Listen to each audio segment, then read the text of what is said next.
Grasse, dans son ensemble, fait partie plus que jamais de cet élan collectif, qui est la French Tech Côte d'Azur, aux côtés de Nice, aux côtés de Sophia Antipolis, aux côtés de Cannes, aux côtés de tous les territoires qui s'associent avec cette image, ce logo, qui plus que jamais symbolise la force du collectif. Nous, notre histoire, elle est toute construite. Et on est les héritiers d'une force, celle de l'industrie, de la plante à parfum, de la transformation, de l'agriculture, celle de ces savoir-faire que nos aînés nous ont laissés en héritage, celle des produits naturels, celle de l'agriculture, celle des arômes alimentaires. Et notre storytelling ou notre histoire, elle est là. Et on a la chance d'être dans un balancier du temps qui, voilà, quelques années en arrière, était à la mondialisation, où toutes les entreprises partaient aux quatre coins du monde. Et maintenant, ce sont toutes les entreprises qui viennent des quatre coins du monde pour revendiquer l'authenticité d'un territoire, celui de Grasse, qui est que vous soyez à Tokyo, à Zurich, à New York, à Londres.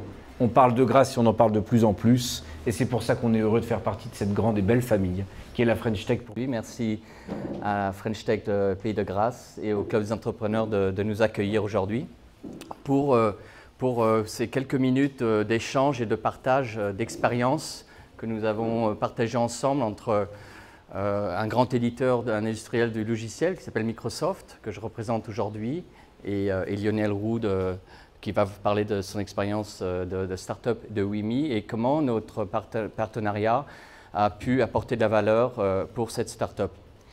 La première chose, quand vous êtes une start-up aujourd'hui, vous allez, que ce soit ici dans le Pays de Grasse ou vous êtes en Californie, à Silicon Valley, une start-up aujourd'hui qui démarre n'achète plus aujourd'hui de serveurs, n'achète plus de stockage de données, etc., comme on avait avant.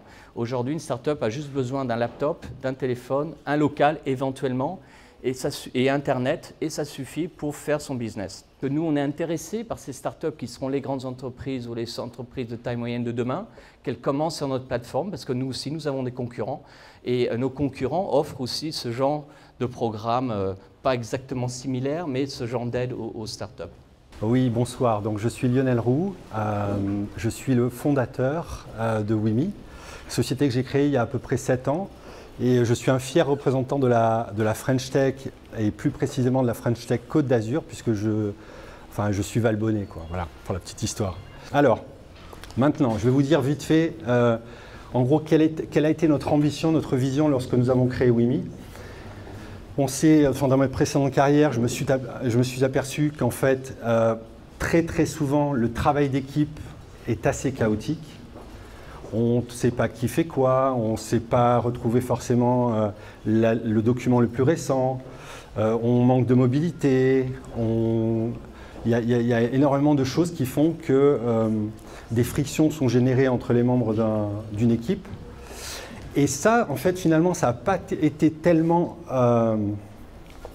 réglé avec le foisonnement des applis. Ça a même un peu complexifié tout ça.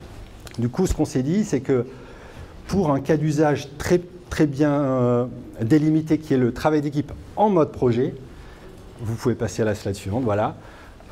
Nous allions créer avec WIMI un espace commun dans lequel les équipes vont trouver tous les outils, toutes les données et pouvoir travailler en toute tranquillité à un endroit unique. Mais d'une manière beaucoup plus large, en fait, aujourd'hui, c'est vrai que Microsoft, plus encore que Google, est un acteur totalement dominant dans le monde des entreprises, et c'était important pour un acteur comme nous qui s'adresse aux entreprises que d'apparaître comme complémentaire, en tout cas pas comme concurrent, mais plutôt comme partenaire. Voilà. Bonsoir à tous. Donc Guillaume Arthuis, je suis le fondateur de BeBright, société qui est installée à Grasse. BeBright, je vais rapidement vous parler de BeBright, et l'objet de ce soir, c'est de vous donner un témoignage sur comment BeBright, une petite société française, petite société de la French Tech, nous avons pu en fait ouvrir des comptes à l'international et notamment auprès de très grosses sociétés, principalement américaines.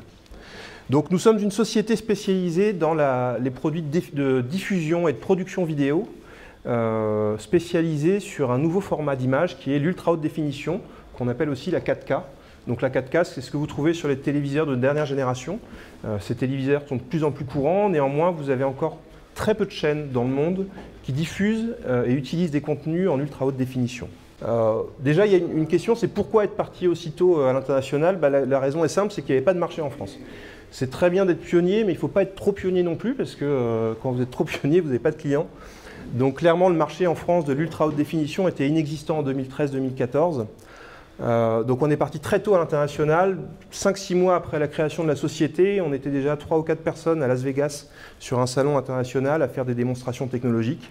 La conclusion qui, à mon avis, est très caractéristique de l'audace French Tech, c'est ces grands groupes internationaux, ils sont accessibles. On peut y aller, on peut y rentrer. Il ne faut pas hésiter en fait à aller taper à leur porte.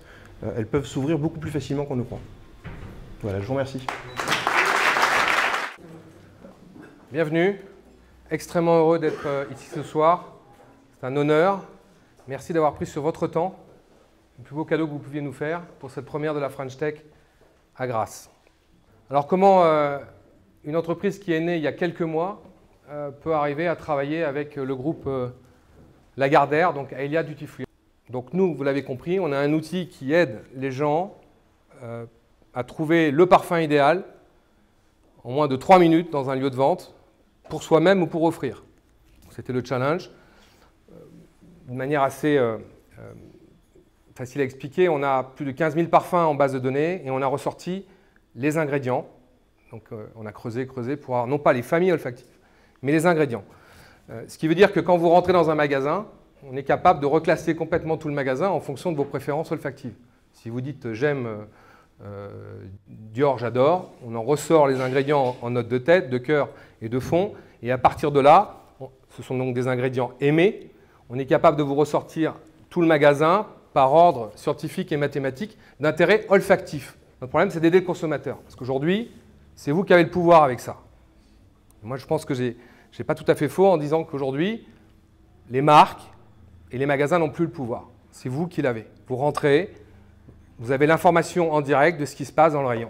Donc vous allez à Nice aujourd'hui, hein, c'est ce qu'on a fait. Alors ils ont mis le paquet, hein, ils ont pris en quelques mois, moi j'étais vraiment très surpris, hein, extrêmement professionnel, rapide. Quand ils prennent une décision, ils sont capables, parce qu'ils ont les gens pour le faire, de mettre ce qu'on appelle de deliver. Hein. Et je pense que c'est ce que Microsoft a compris, ou d'autres, ou Lagardère, qu'en fait, à l'extérieur, on peut avoir, il faut savoir écouter, après il faut savoir trier, parce que c'est vrai qu'ils en reçoivent beaucoup. Et il y a des John Pousse comme ça, qui peuvent arriver proposer des choses. Alors bien évidemment, il faut trouver une intelligence en face qui comprenne que ça peut être intéressant pour elle et que c'est une affaire gagnant-gagnant. Voilà un exemple d'une modeste PME qui arrive de l'étranger et qui fait un partenariat avec Lagardère, avec 220 aéroports à fournir bientôt.